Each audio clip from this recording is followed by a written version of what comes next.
Salut les gars, bienvenue dans cette nouvelle vidéo sur un autre produit PSwap. D'accord. Dans cette vidéo, nous allons parler du produit des profils de PSwap. Donc, pour, lire la documentation sur les profils de PSwap, vous venez sur le site de pswap.org, vous descendez sur les trois points et vous descendez sur Docs.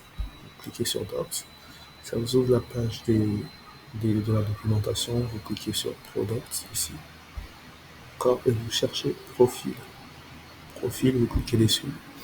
Et là, vous avez toutes les pages de documentation de profil qui vont vraiment en détail sur ce que vous pouvez faire avec les profils et pourquoi les profils et ainsi de suite.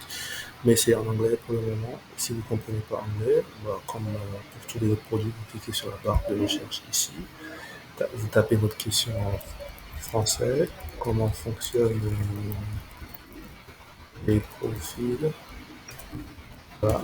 Et vous avez l'IA qui interprète les choses pour vous, qui va prendre des pages de documentation en anglais, les interpréter en français, et voilà. Bon, sans les images, bien sûr. Si vous comprenez l'anglais, vous avez des images et tout ça, tout est bien clair.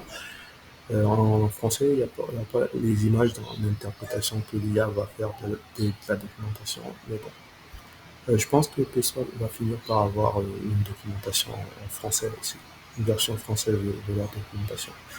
Donc là, on retourne sur la page des profils. Donc, là, la première chose à savoir sur les profils, c'est qu'il y a deux types de profils. Il y a des profils, euh, il y a des profils à ID unique, d'accord, et puis les profils à ID non unique. Donc, les profils à ID unique, c'est en gros, ils ont réservé je pense, le premier million de profils, d'accord. Le profil 1, 2, 3 jusqu'à 1 million, ces profils sont réservés à être vendus en auction.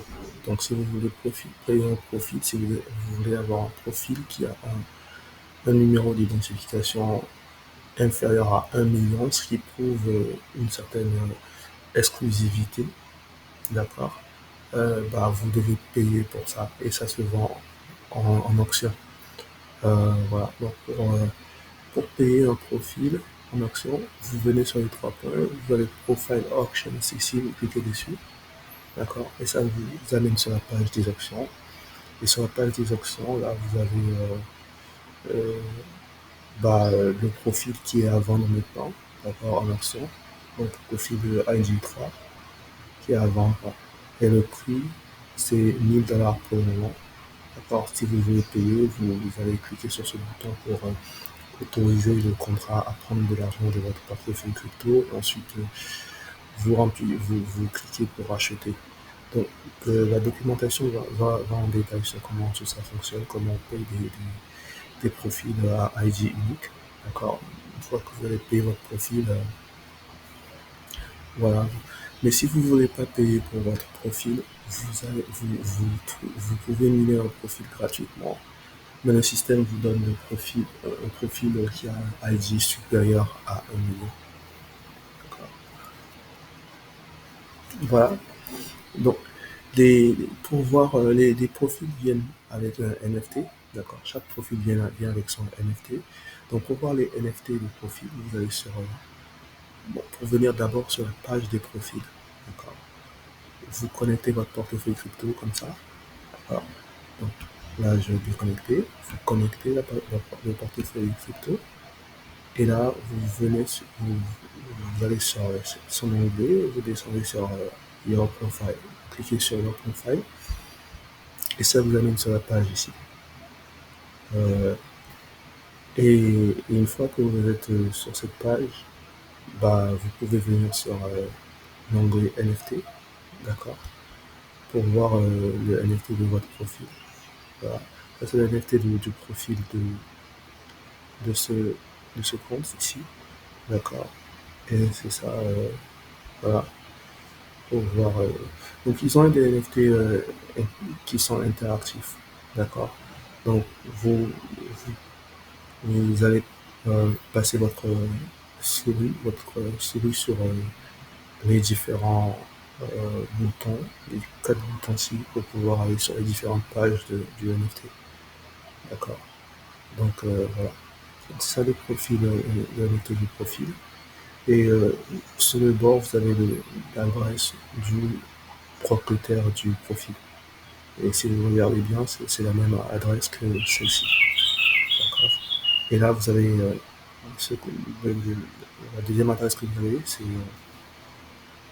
l'adresse du contrat de profil. D'accord. Voilà. Donc là, ça c'est pour voir les NFT de profil.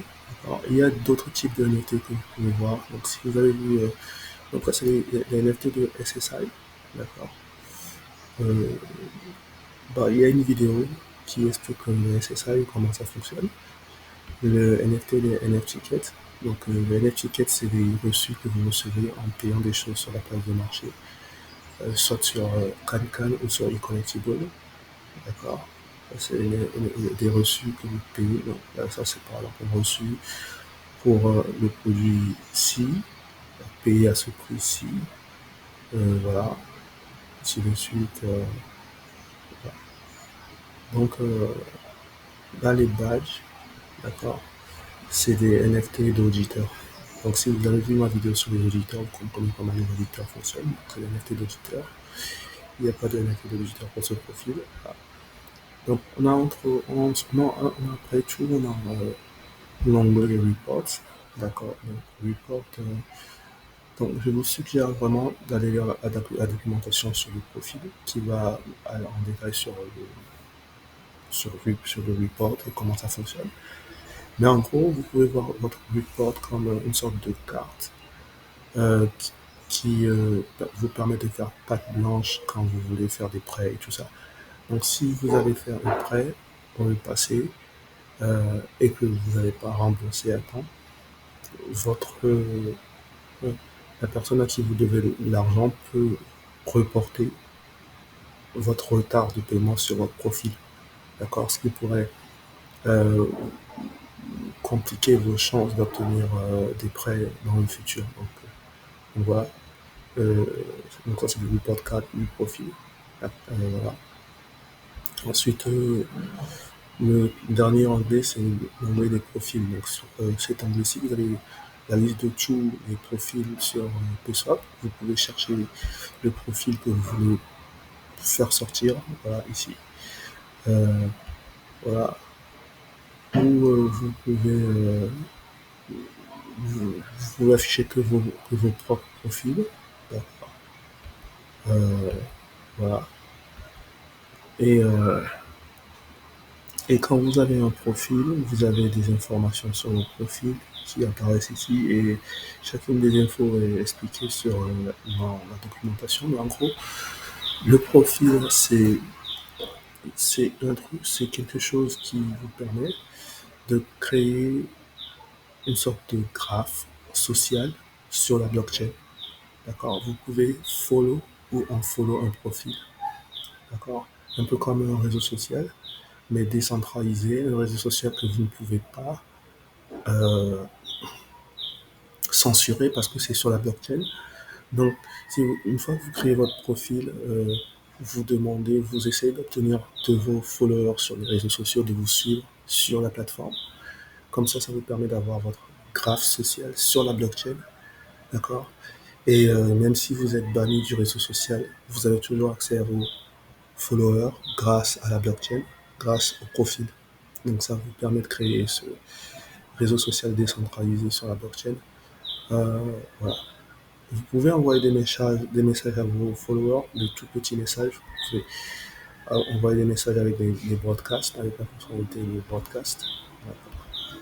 Euh, sur voilà, cette fonctionnalité-ci. Vous pouvez l'utiliser pour envoyer des messages à vos followers, ainsi de suite. Donc voilà les profils. Je vous suggère d'aller lire la documentation pour comprendre comment les profils fonctionnent réellement. Ils ont plusieurs types d'applications. Vous pouvez aussi les rendre uniques, d'accord.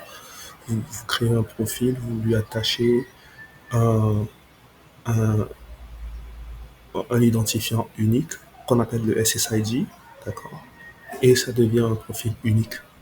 Et ce qui est bien avec le profil unique, c'est que ça ne dit pas qui vous êtes, mais ça dit que vous êtes quelqu'un de différent d'autres personnes qui ont elles aussi un profil unique. D'accord? C'est une preuve d'unicité. Ce n'est pas une preuve d'identité, mais une preuve d'unicité. Donc ça vous permet de montrer que vous êtes unique. D'accord? Et si vous voulez savoir si votre profil est unique ou pas, vous venez cliquer sur euh, ce profil ici et vous voyez le paramètre ici, is unique, qui est yes. Et ça veut dire que ce profil est unique. Celui-là aussi est unique. Et là, le dernier n'est pas unique. D'accord? Donc, là, on sait que celui-ci, la personne qui contrôle ce profil est différente de cette personne-ci parce que elles ont toutes les deux des profils uniques. Mais on ne sait pas si une de ces personnes est la personne qui contrôle le profil 7 parce qu'il n'a pas un profil unique. D'accord? Donc on a la preuve d'unicité entre le profil 5 et le profil 6, mais pas de preuve d'unicité entre le profil 6 et le profil 7 ou le profil 5 et le profil 7. D'accord? Donc le profil permet de pouvoir prouver votre unicité aussi entre autres choses.